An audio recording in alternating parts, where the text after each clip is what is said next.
অন্তর্বর্তীকালীন সরকারকে 5 বছর থাকার আহ্বান করা খুবই ভয়ানক একটা চিন্তা, কারণ তারা অতি শীঘ্রই আসলে স্বৈরাচার হয়ে যাবে। 5 বছরের জন্য তাকে বসাই রাখে না, অলস বসাই রাখা না।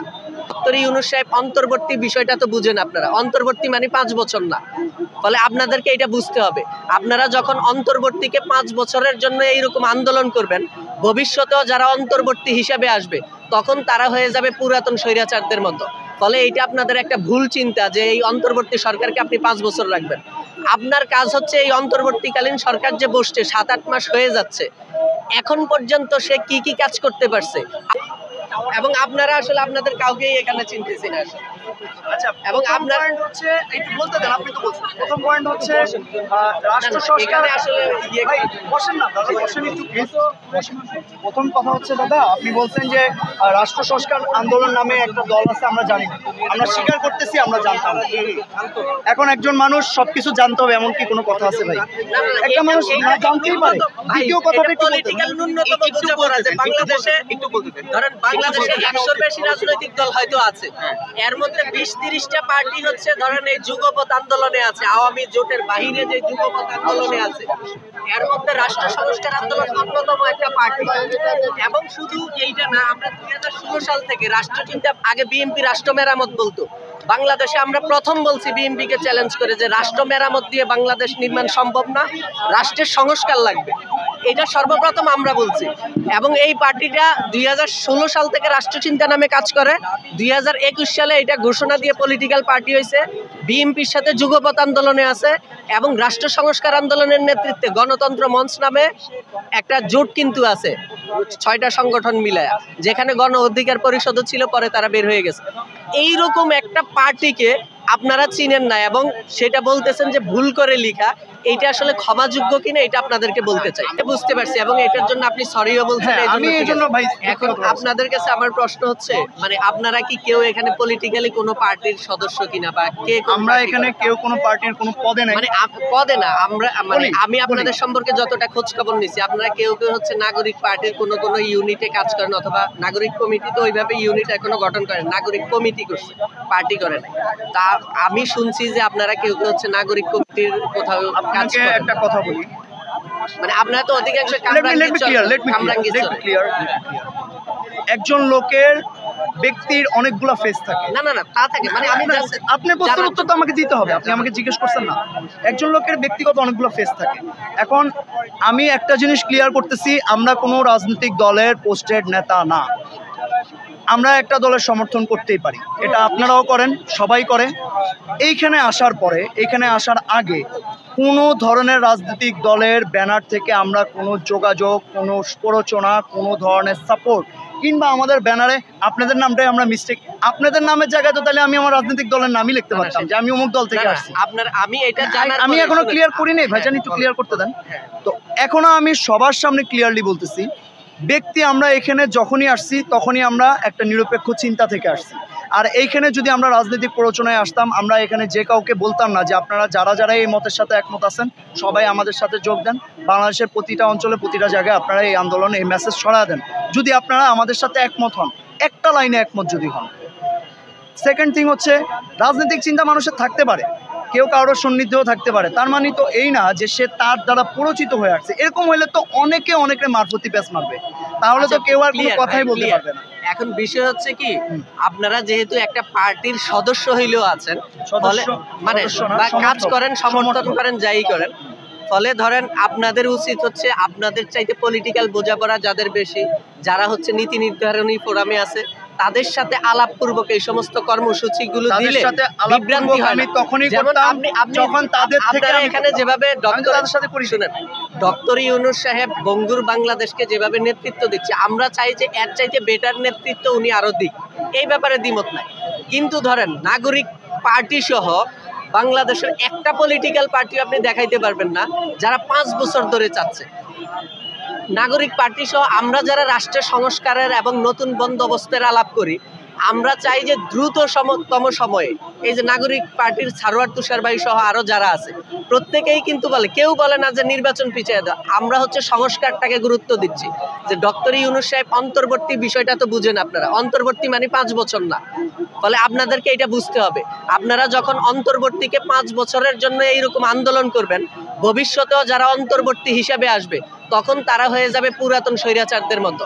ফলে এইটা আপনাদের একটা ভুল চিন্তা যে এই অন্তর্বর্তী সরকারকে আপনি 5 বছর রাখবেন। আপনার কাজ হচ্ছে এই অন্তর্বর্তীকালীন সরকার যে বসছে 7-8 মাস হয়ে যাচ্ছে, এখন পর্যন্ত সে কি কি কাজ করতে পারছে, আর তো সংস্কারের জন্যই আসা, এইটার জন্য জবাবদিহিতা করা। 5 বছরের জন্য তাকে বসাই রাখা না, অলস বসাই রাখা না, বুঝতে পারছেন? ফলে আমাদেরকে এই চিন্তাটা, আমি মনে করি এই জায়গাটা আপনার সাথে দিব যে আপনি মনে করেন যে অন্তর্বর্তীকালীন সরকারকে 5 বছর থাকার আহ্বান করা খুবই ভয়ানক একটা চিন্তা, কারণ তারা অতি শীঘ্রই আসলে স্বৈরাচার হয়ে যাবে। হ্যাঁ, এখন আমাদের কাজ হবে অন্তর্বর্তীকালীন সরকারকে, এটা তো আমাদেরই সরকার, আমাদের সরকারই হোক, তাও আমরা, আপনিও যদি সরকারে যান, আমিও যদি সরকারে যাই, আমাদের ভাইয়েরা গেছে না, নাহিদ আমাদের ভাই, আসিফ আমাদের ভাই আছে না, আমাদের ভাই হইল, তারা চেয়ারে বসে কি কি করতেছে এটার জবাবদিহিতা করাটা কিন্তু আমাদের দায়িত্ব। ফলে আমরা তাদের চেয়ারকে মজবুত না করে আমরা হচ্ছে তাদেরকে জবাবদিহিতার আওতায় আনতে হবে, বুঝতে পারছেন? ফলে এখন বাংলাদেশের যে সমস্ত পলিটিক্যাল পার্টিগুলো ইউনূস সাহেবের সাথে সংলাপ করতেছে, প্রত্যেকেরই মতামত হচ্ছে দ্রুততম সময়ে নির্বাচন দেয়া। এখন আমরা যারা গণ অভ্যুত্থানের নতুন শক্তি আছি, আমাদের কাজ হবে কি, যে আগে বলা যে নির্বাচন যাতে ফেয়ার হয় এবং নির্বাচনের আগে যে নির্বাচনী ব্যবস্থা আছে ন্যূনতম সংস্কারটা যাতে করা যায়, এই জন্য চাপ দেন। বরং সংস্কার না করে ইউনূস সাহেব যদি 5 বছর বসে থাকে, লাভ তো হবে না। সংস্কারটা কতদিনে হইতে পারে আপনার মনে হয়? শুনেন, এখন সংস্কারটা আপনি কিসের ভিত্তিতে করবেন, কতগুলো সংস্কার করবেন, এটা হচ্ছে গুরুত্বপূর্ণ। ধরেন আপনি একটা রাষ্ট্রকে যদি আপনি সংস্কার সিরিয়াসলি শুরু করেন, এটা 10 বছরও শেষ হবে না, কারণ সংস্কার একটা দীর্ঘমেয়াদী প্রক্রিয়া। আপনার এখন যে সংস্কারটা দরকার নেই, 1 বছর পরে দেখা গেছে যে আরেকটা নতুন সংস্কার। কিভাবে ডিসাইড করবেন যে কোন সংস্কার এখন দরকার নেই, কোন সংস্কার পরে দরকার? সেইটা হচ্ছে বাংলাদেশে অভ্যুত্থানকারী শক্তি যারা আছে প্রত্যেকের ঐক্যমতের ভিত্তিতে সংস্কারটা হবে। ধরেন কথার কথা, বিএনপি 10টা সংস্কারের প্রস্তাব দিল, রাষ্ট্র সংস্কার 5টা দিল, গণ অধিকার 5টা দিল, জামাতে ইসলাম 10টা দিল, এইভাবে ধরেন 5টা 10টা করে সংস্কার প্রস্তাব দিল। এখন প্রত্যেকে কিন্তু প্রত্যেকের সাথে একমত হবে না, তো ন্যূনতম সকলে মিলে যদি 5টা সংস্কারের সাথে ঐক্যমত হয়, এই 5টা সংস্কার ডক্টর ইউনূস সাহেব করে দিয়ে তারপরে নির্বাচন দিবেন, মানে ন্যূনতম ঐক্যমতের ভিত্তিতে, যেটা রাষ্ট্র সংস্কার আন্দোলন জাতীয় সমঝোতা হিসেবে দেখে আর কি।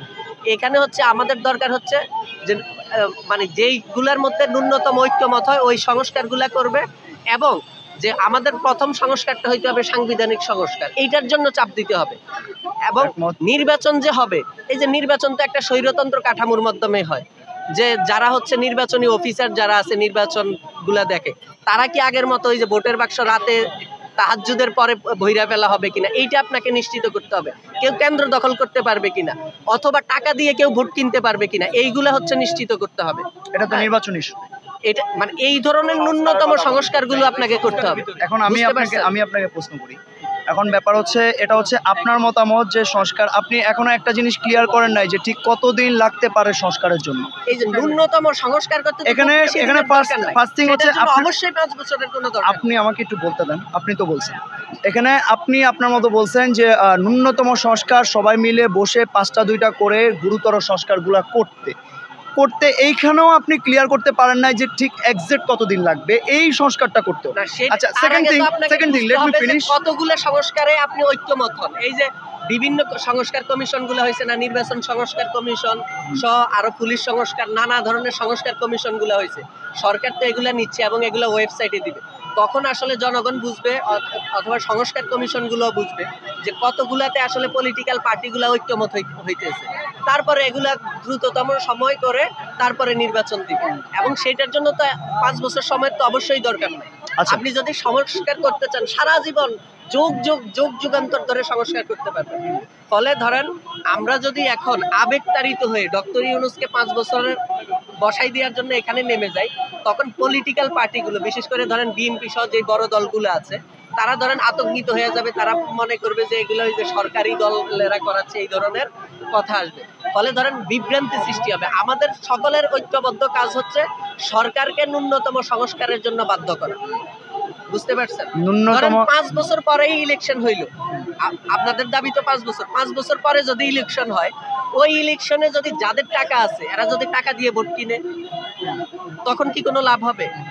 অথবা ধরেন আপনি যোগ্য, আপনার টাকা নাই, আপনি এমপি হইতে চান, আপনি কারো টাকা পয়সা মাইরা খাবেন না, আপনি ইসলামিস্ট মানুষ, হ্যাঁ, আপনি ধর্ম আপনি আমাকে একটু ক্লিয়ার আরেকজন করতে দিবেন। ডাকাত হ্যাঁ। ধরেন আপনার সাথে প্রার্থিতা করলো, যার 1000 কোটি টাকা আছে, সে তো এমন ভাবে প্রচারণা করবে যে মানুষ আপনার নামই জানবে না, কারণ আপনার টাকা নাই, আপনি পোস্টার করতে পারবেন না, আচ্ছা ব্যানার আচ্ছা করতে পারবেন আপনি না, হ্যান্ডেল আপনি করতে আমাকে পারবেন একটু ক্লিয়ার করতে দেন ভাই, আমি একটু ক্লিয়ার। ভাই আপনি তো বলছেন না ডাকাত 1000 কোটি টাকার মালিক, তখন হচ্ছে তার নির্বাচনী তিনি সেখানে তো তার সেটা বাতিল হওয়ার সম্ভাবনা আছে না?